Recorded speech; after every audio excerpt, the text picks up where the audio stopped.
Film की शुरुआत होती है आर्थर यानी एक्वामैन को दिखाने से। हमें पता चला कि उसकी जिंदगी पूरी तरह से बदल गई है। वो एटलांटिस का राजा बन गया है। उसकी शादी मीरा से हो गई है, जो दूसरे किंगडम की राजा की बेटी है, और अब इनका एक बेटा भी है। अब कहानी शिफ्ट होकर आ जाती है इस मूवी के विलन पर, जिसका नाम ब्लैक मैंटा है। उसके डैड की मौत हो गई थी, पर वो उनके मरने का जिम्मेदार हमेशा से आर्थर को समझता आ रहा है। इसलिए ब्लैक मैंटा आज भी आर्थर से बदला लेने का फैसला करता है। वो अपने लिए खास किस्म का पावरफुल सूट भी बना रहा था और इस बात का भी इंतजार कर रहा था, ये सूट पूरा होने के बाद मैं एक्वामैन से लड़ाई करूं। इसके बाद हम एक डॉक्टर को देखते हैं जो मरीन साइंटिस्ट भी था, यानी समंदर के नीचे की दुनिया का, और अभी वो एटलांटिस के ऊपर ही रिसर्च कर रहा था। उसकी कोशिश थी कि एटलांटिस को ढूंढकर वहाँ जाए और उसे सबके सामने बाहरी दुनिया में ला सके, ताकि वो ये साबित करने में कामयाब हो जाए कि एटलांटिस जैसी दुनिया सच में पाई जाती है। एटलांटिस की इस रिसर्च को लेकर वो साइंटिस्ट एक बार अंटार्कटिका जाते हैं और वहाँ की बर्फ में कोई चीज ढूंढने की कोशिश करने लगते हैं। लेकिन तभी साइंटिस्ट और उनकी टीम पर ऑक्टोपस जैसा कोई मॉन्स्टर हमला कर देता है, क्योंकि उसके बड़े बड़े टेंटिकल्स भी थे। तो इस वजह से साइंटिस्ट अपनी टीम के साथ वहाँ पर फंस जाते हैं। इसीलिए वो अपने बाकी साथियों को सिग्नल भेजकर मदद मांगते हैं। तब उनकी मदद करने उनका एक साथी आ भी जाता है, यानी ब्लैक मैंटा।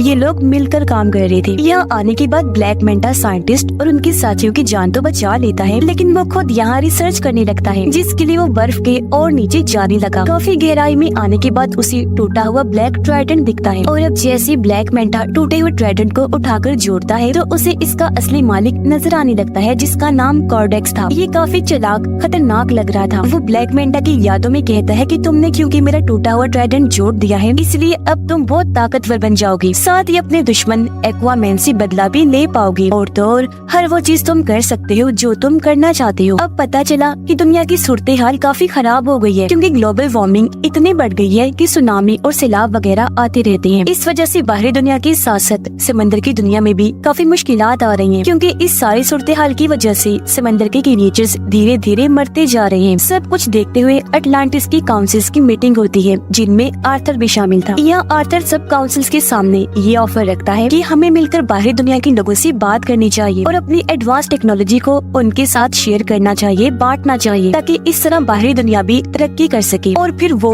हम लोगों की भी मुश्किलात को हल कर सके। पर जाहिर सी बात है, कोई भी इस बात पर राजी नहीं होता। सभी काउंसिल्स मिलकर कहते हैं कि ऐसा नहीं हो सकता।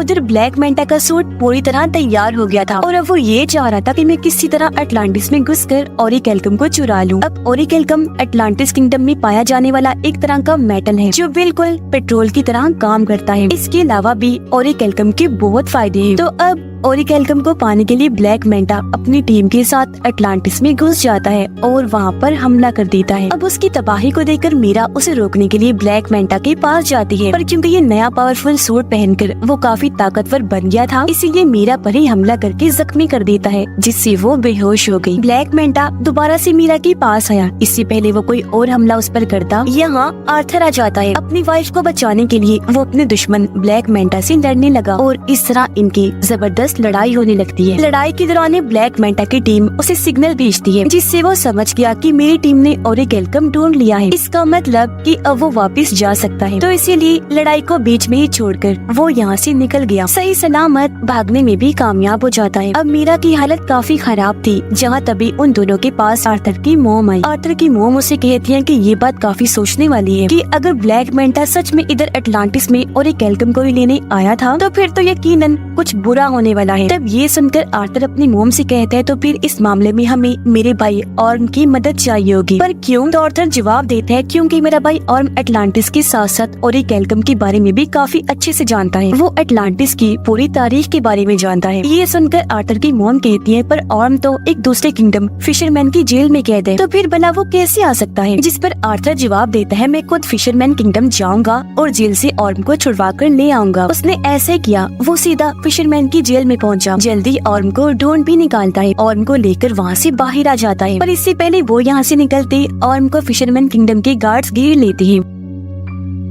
ऑर्म की हालत अब काफी खराब हो गई है, क्योंकि यहाँ उसे ठीक से खाना नहीं दिया जाता था, जिस वजह से उसका जिस्म काफी कमजोर हो गया था। पर जैसे ये बाहर आई और समंदर का पानी इसके जिस्म को लगा, वो पहले की तरह सेहतमंद और ताकतवर बन जाता है। उसके पास पहले जैसी पावर्स भी आ जाती है। इसलिए ऑर्म अकेला ही गार्ड से भिड़ गया, उन पर भारी पड़ता है। एक ही झटके में सभी गार्ड्स को मार के रख देता है, जिसके बाद दोनों भाई यहाँ से निकल जाते हैं। रास्ते में बातें करते करते दोनों एक दूसरे को अपनी अपनी जिंदगी के बारे में बताते हैं। आर्थर ऑर्म से कहता है कि मैं अटलांटिस का राजा बन बन के थक गया हूँ, अब मुझे इस काम में बोरियत होने लगी है। लेकिन ये सुनकर ऑर्म को काफी हैरत हुई। वो आर्थर से कहता है कि जिस राजा की गद्दी को पाने के लिए मैंने भी बचपन से कोशिश की कि मैं राजा बन जाऊं, पर वो गद्दी तुम्हें मिल गई, जिस गद्दी की तुम्हें कोई परवाह भी नहीं है। ये बात तो काफी अजीब और कमाल की है। जिसके बाद ये दोनों सीधा किंगफिश के पास गए और उससे ब्लैक मेंटा के बारे में पूछने लगते हैं, जिस पर किंगफिश दोनों को जवाब देता है कि ब्लैक मेंटा तुम दोनों को एक आइलैंड पर मिल सकता है, जो आइलैंड साउथ एरिया में है। और अब ये सुनकर दोनों भाई साउथ एरिया की तरफ निकल जाते हैं उस आइलैंड पर जाने के लिए। पर यहाँ आकर उन्होंने देखा कि पूरा आइलैंड ही बदला हुआ है। ऐसा लग रहा है जैसे ओरिकेल्कम को जलाकर उसका धुआं यहाँ फैला दिया गया है, जिससे यहाँ के पेड़ पौधे यहाँ तक कि जानवर भी पूरी तरह म्यूटेट हो गए हैं, बदल गए हैं, जिस वजह से उनका साइज काफी बड़ा हो गया है। यहाँ तक कि इधर के चूहे भी इतने बड़े हो गए हैं कि उनका साइज हाथी जैसा लग रहा है। साइंटिस्ट दिखाया गया जो इस वक्त ब्लैक मेंटा के ठिकाने पर होता है। यहाँ साइंटिस्ट जब कोडेक्स के टूटे हुए ब्लैक ट्राइडेंट को देखता है तो बिना सोचे उसे पकड़ लेता है, और अब उसे छूते ही साइंटिस्ट को भी अपने दिमाग में कोडेक्स दिखाई देने लगता है, जो साइंटिस्ट को भी गलत काम करने के लिए कहने लगा, जैसा उसने ब्लैक मेंटा को कहा था। पर तभी यहाँ ब्लैक मेंटा आ गया। वो साइंटिस्ट के हाथ से ब्लैक ट्राइडेंट लेते हुए कहने लगा, साइंटिस्ट जी,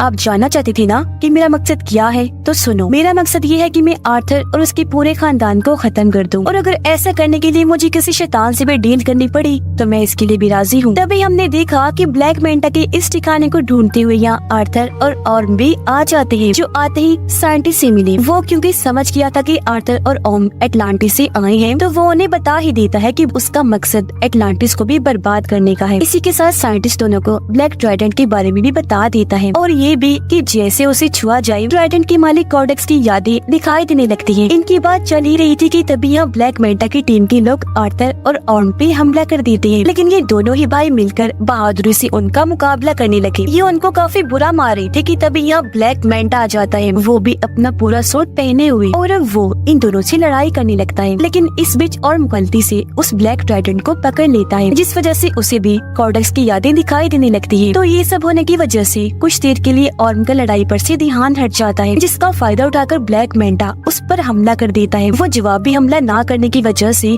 काफी जख्मी हो गया, और अब ब्लैक मेंटा इस तरह दोनों से लड़ता है कि वो इन पर भारी पड़ने लगा। अब जब ये लग रहा था कि ब्लैक मेंटा दोनों को ये मार देगा, तो तभी यहाँ मीरा के डैड आ गए, इन्हीं राजा, जो आकर दोनों की मदद कर देते हैं और इन्हें निकाल कर भी यहाँ से ले जाते हैं। यहाँ से काफी दूर जाने के बाद ये एक महफूज जगह पर आ गए, और यहाँ उन लोगों को ब्लैक ट्राइडेंट के बारे में सब कुछ बता देता है।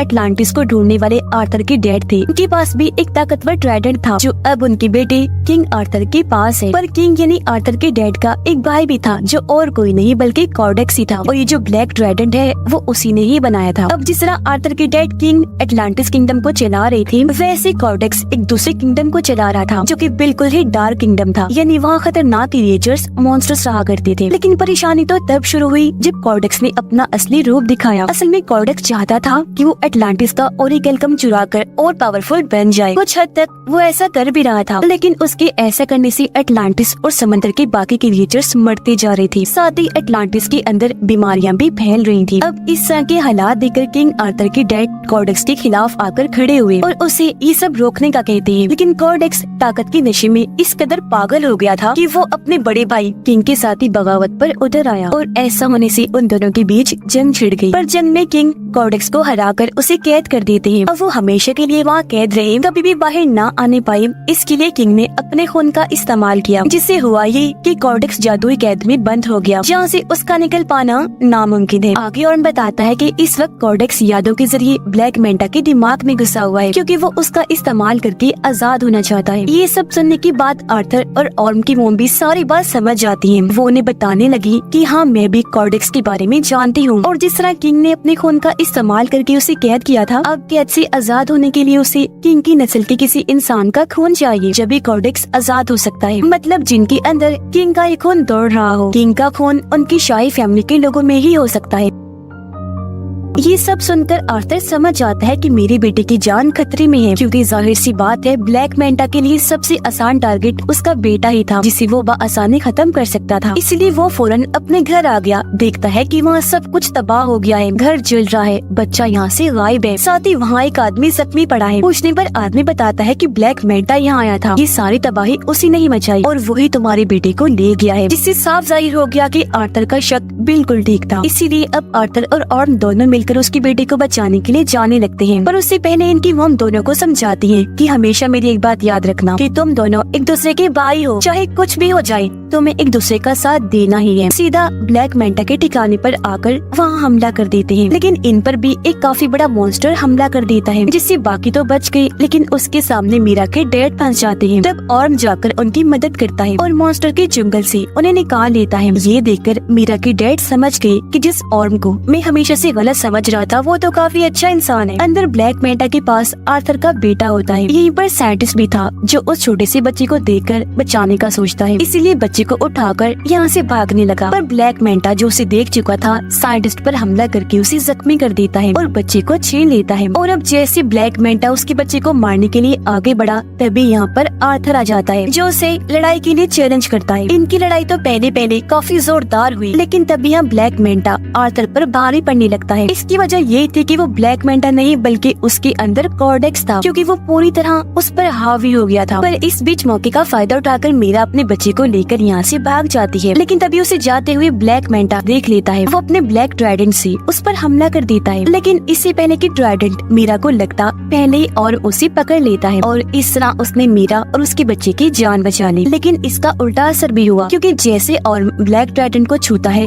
कॉर्डेक्स उसके दिमाग को भी कंट्रोल करने लगता है। वो उसे उसके भाई आर्थर के खिलाफ भड़काते हुए ये दिखाने लगता है कि तुम्हारे भाई आर्थर ने तुम्हारे साथ बहुत गलत किया है, असल में तुम ही हो जो अटलांटिस का राजा बनने के लायक हो, न कि आर्थर। तो इसी वजह से अब ऑर्म आर्थर पर हमला कर देता है। लेकिन यहाँ आर्थर जो सारी बात समझ गया था वो पलटकर वार नहीं करता, बल्कि अपने भाई को समझाने लगा कि होश में आओ और खुद पर काबू रखो। तब ऑर्म ऐसा ही करता है, उसने जैसे तैसे खुद पर काबू पा लिया। साथ ही उसे अपनी मॉम की बात भी याद आती है कि तुम दोनों भाई भी हो, चाहे कुछ भी हो जाए तुम्हें एक दूसरे का साथ देना ही है। लेकिन इसी बीच फायदा उठाकर कॉर्डेक्स खुद को आजाद करने में लग जाता है। ऐसा करने से उसके जिस्म में जान आने लगती है। ठीक इसी वक्त ऑर्म ने ब्लैक ट्राइडेंट को छोड़ दिया। अब तक काफी देर हो गई थी, क्योंकि कॉर्डेक्स खुद को जिंदा करके आजाद हो चुका था। और अब कॉर्डेक्स को अपने सामने देखकर आर्थर उसी के ब्लैक ट्राइडेंट से उस पर हमला कर देता है। पर कॉर्डेक्स आसानी से अपने ब्लैक ट्राइडेंट को पकड़ के आर्थर पर हमला करने की कोशिश करने लगता है। पर उससे पहले ही आर्थर अपने वाले ट्राइडेंट की मदद से उसके ब्लैक ट्राइडेंट को तोड़ता हुआ कॉर्डेक्स को जा लगता है, जिससे आखिरकार वो भी अपने ट्राइडेंट के साथ साथ खत्म हो जाता है। उसके खत्म होते ही पूरी जगह भी तबाह होने लगती है। धीरे धीरे करके ये सारी जगह टूटने लगी थी और तभी इसके नीचे ब्लैक मेंटा दब जाता है। पर उसे मुसीबत में देखकर आर्थर उसके सामने मदद के लिए हाथ बढ़ाता है, पर ब्लैक मेंटा इनकार कर देता है, ये कहकर कि शुक्रिया, मुझे तुम्हारी मदद नहीं चाहिए, तुमसे मदद लेने से अच्छा मैं मरना पसंद करूंगा। तो इसी वजह से ब्लैक मेंटा भी वहीं दबकर मारा जाता है, जबकि आर्थर और उसके बाकी साथी वहाँ से बाहर निकल जाते हैं। यहाँ आर्थर ऑर्म से कहता है कि अब तुम बिल्कुल आजाद हो, तुम्हें अब किसी भी जेल में जाने की जरूरत नहीं पड़ेगी, क्योंकि फिशरमैन की जेल में हम ये कह देंगे कि तुम यहाँ दबकर मारे गए हो और अब तुम यहाँ से जाओ और आजादी से अपनी जिंदगी जियो। ऐसा होने के बाद पूरी तरह अब ऑर्म भी आर्थर को अपना भाई मान लेता है, क्योंकि उनकी गलत फहमियाँ दूर हो गई थी और कहने लगा कि अटलांटिस को जैसे राजा की जरूरत है